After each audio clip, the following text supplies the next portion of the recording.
क्या तुमने कभी सोचा है, जब ड्रम्स ऑफ लिबरेशन वानों के आसमान में गूंज उठी थी, उस पल में कुछ था, कुछ ऐसा जो सिर्फ आवाज नहीं थी, एक पुरानी यादों की गूंज थी।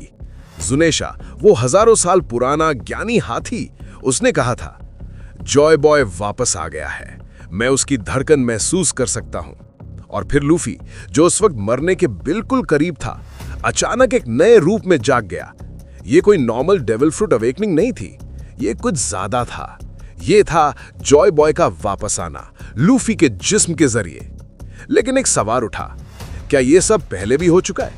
क्या इतिहास खुद को रिपीट कर रहा है? सोचो, जॉय बॉय, पुराने जमाने का एक लेजेंडरी फिगर, उसके पास भी एक क्रू थी, एक फैमिली, बिल्कुल स्ट्रॉ हेड्स की तरह। जॉय बॉय खुद एक लीडर था, जैसा लूफी है। नेफटारी लिली, एक राज भरी रॉयल, उसकी क्रू में थी, बिल्कुल नामी जैसे, स्मार्ट, स्ट्रेटेजिक। उनके पास एक मैकेनिकल जीनियस भी था, जो ancient machines, even giant robots बना सकता था, जस्ट लाइक फ्रैंकी।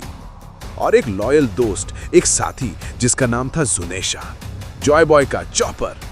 सब कुछ परफेक्ट लगता है ना, पर हर कहानी में होता है एक ट्विस्ट, एक अंधेरा सच, एक गद्दार। जॉय बॉय की क्रू में भी था एक इंसान। बाहर से तो वो दिखाता था कि वो उनका दोस्त है, पर अंदर ही अंदर वो किसी और मिशन पे था। उसने जुनेशा को मैनिपुलेट किया, एंशिएंट वेपन का कंट्रोल ले लिया, और उसी एक गद्दार ने जॉय बॉय की हार लिख दी। अब अगर वो पुराना साइकिल दोबारा शुरू हो रहा है, तो एक सवाल उठा है, इस बार का गद्दार कौन है?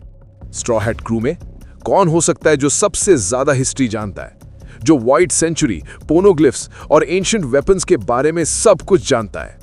सिर्फ एक नाम आता है, निको रॉबिन, तुम्हारी फेवरेट आर्कियोलॉजिस्ट। वही रॉबिन जिसके बिना यह कहानी अधूरी लगती है, वही जो हमेशा चुपचाप रहती है पर हर राज जानती है, वही जिसके कंधों पे पूरे दुनिया का इतिहास लिखा है।